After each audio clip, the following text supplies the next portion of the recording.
मतदान के दिन चुनाव का बहिष्कार समरौता गांव के द्वारा किया जा रहा था। उनकी ये मांग थी कि उनकी तहसील नगर फोर्ट है और उपखंड कार्यालय देवली है। देवली उनके प्रेजेंट लोकेशन से काफ़ी दूर है, तो वो अपने उपखंड कार्यालय को उनियारा करने की मांग कर रहे थे। इससे पहले भी उसी तहसील से उनियारा से ही हमारे पास इस तरह की मांगें आई थी। उनको हमने राज्य सरकार को आंकलन करके भेजा भी था और राज्य सरकार के द्वारा 2 पंचायतों को सही उनियारा मुख्यालय से जोड़ा भी गया था। पहली बार ये मांग 30 अक्टूबर को ग्रामवासियों ने हमारे सामने रखी थी। अनफॉर्चुनेटली उस समय आचार संहिता प्रभावी थी, तो एसडीएम ने उनको यही आश्वासन दिया था कि आचार संहिता के बीच में तो हम आपकी मांग आगे नहीं भेज सकते, आचार संहिता के बाद हम आपकी मांग को आगे उठाएंगे और जो भी प्रक्रिया होगी उसको पूरा करके आपकी मदद करेंगे।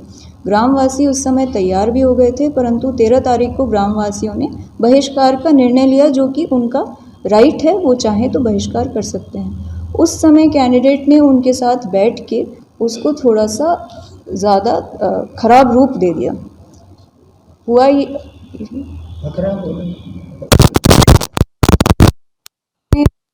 मांग करी थी कि कोई भी मतदाता मत का प्रयोग नहीं कर सकता है। मैंने उनसे बात करने की कोशिश की, 6 बार मैंने उनको मिस्ड कॉल किए, लेकिन उन्होंने फ़ोन नहीं उठाया।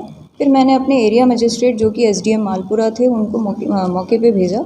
उन्होंने भी उनसे बातचीत करने की कोशिश की, उनको ये समझाने की कोशिश की कि आचार संहिता के दौरान तो हम लिखित में कुछ भी नहीं दे सकते, बाद में हम इनका आवेदन आगे बढ़ाएंगे। उनके द्वारा भी नहीं सुना गया। फिर उन्होंने मेरे से बात कराने की कोशिश की और फ़ोन भी ऑन किया और स्पीकर पे भी डाला, लेकिन फिर भी उनके द्वारा कोई भी रिस्पांस नहीं दिया गया। कंटिन्यूअस उनकी यही मांग थी कि कलेक्टर यहाँ आके लिखित में आश्वासन दे। लिखित में आश्वासन देना बिल्कुल भी पॉसिबल नहीं है, क्योंकि जब हम चुनाव ड्यूटी पे होते हैं तो सरकार या किसी एक पार्टी की तरफ से हम कोई भी लिखित आश्वासन नहीं दे सकते, वो एक इलेक्टोरल ऑफेंस माना जाता है।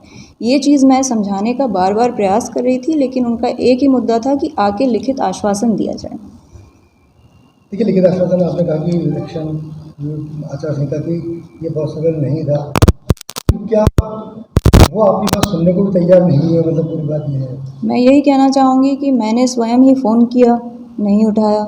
मैंने एसडीएम को भेज के समझाने की कोशिश की, नहीं माने। मैंने एसडीएम से कहा कि मेरे से आप बात कराएं, वो भी नहीं हुआ।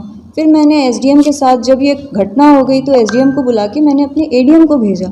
एडीएम साहब भी पूरी रात जब तक ये पूरी घटनाक्रम रही, एडीएम साहब भी वहीं रहे। उन्होंने भी बार बार उनसे बात करने की कोशिश की, परंतु वो बिल्कुल मानने को तैयार नहीं थे। उनका एक ही था कि हमें लिखित आश्वासन मिले, जो कि पॉसिबल नहीं था, और ये चीज़ वो भी जानते थे। और इसको एक तरह से एक मुद्दा बनाया गया जिसके बहाने सारी घटनाक्रम। ताज़ा हालत बिल्कुल ठीक है। अभी ज़िले में पूरी तरह से शांति है। सारे जो जाम कुछ लगे हुए थे कल समर्थकों के द्वारा, वो खुल चुके हैं। पूर्ण रूप से शांति है। नरेश मीणा को पेश करने की अभी बात चल रही है। एसपी साहब और जो अपने कोर्ट हैं उनके बीच में वार्ता जारी है। जैसे ही फाइनल होता है हम आपको बता देंगे। मैडम देखिए, इसमें ये था कि जब वहाँ एसडीएम पे थप्पड़ मारा गया तो एरिया मजिस्ट्रेट थे वहाँ पर, वो तो क्विक एक्शन क्यों नहीं लिया गया? आखिर कैसी क्या निकल गई थी? देखिए, इसमें 2 चीज़ें होती हैं। जब थप्पड़ मारा गया तो उस समय वो कैंडिडेट थे और पोल प्रक्रिया जारी थी। तो एक पॉइंट होता है कि पोल प्रक्रिया के समय कैंडिडेट को अरेस्ट करना अवॉइड किया जाता है, क्योंकि उनका भी हक होता है चुनाव के दिन प्रचार प्रसार करने का, तो उनके हक को हम बाधित नहीं करना चाहते थे। सेकंड, हमारे पास ये इंटेलिजेंस थी कि नरेश मीणा के साथ जो लोग बैठे थे उसमें से मैक्सिमम लोग बाहर के थे, और उनकी पूरी प्लानिंग ही ये थी कि एक रिएक्शन, एक तरह से ये एक ट्रैप था हमारे लिए। उनकी प्लानिंग थी कि हमसे एक रिएक्शन मिले और उसी बहाने वो बूथ पे हमला करें, अन्य बूथों पे भी हमला करें और पोल प्रोसेस को बाधित करें। तो हमने संयम रख के उस ट्रैप में अपने आप को गिरने नहीं दिया। हमने डिसाइड किया कि पोल प्रोसेस तक सब कुछ शांतिपूर्ण चलने देंगे, जिससे कि चुनाव सही से निपटे, और जब एक बार पोलिंग पार्टी और ईवीएम ठीक से रवाना हो जाएगी तब हम आगे की कार्रवाई करेंगे। ठीक है, जो इंडिपेंडेंट कैंडिडेट नरेश मीणा बार बार ये कहते हैं कि वो इसलिए भड़के कि 3 लोगों का वोट ज़बरदस्ती डलवाया गया हो, और इस तरह की बात भी आ रही है कि आज एसडीएम मालपुरा उनके द्वारा भी बयान जारी किया गया है कि मैंने दबाव में सब कुछ किया है, तो क्या सच है? नहीं, आप उस क्लिप को खुद ही देखें, मैंने भी देखा है। एसडीएम ने बिल्कुल नहीं कहा है दबाव में। उसने कहा है कि डीओ मैडम ने मुझे कहा कि जाके लोगों को मोटिवेट करके वोट डलवाएं।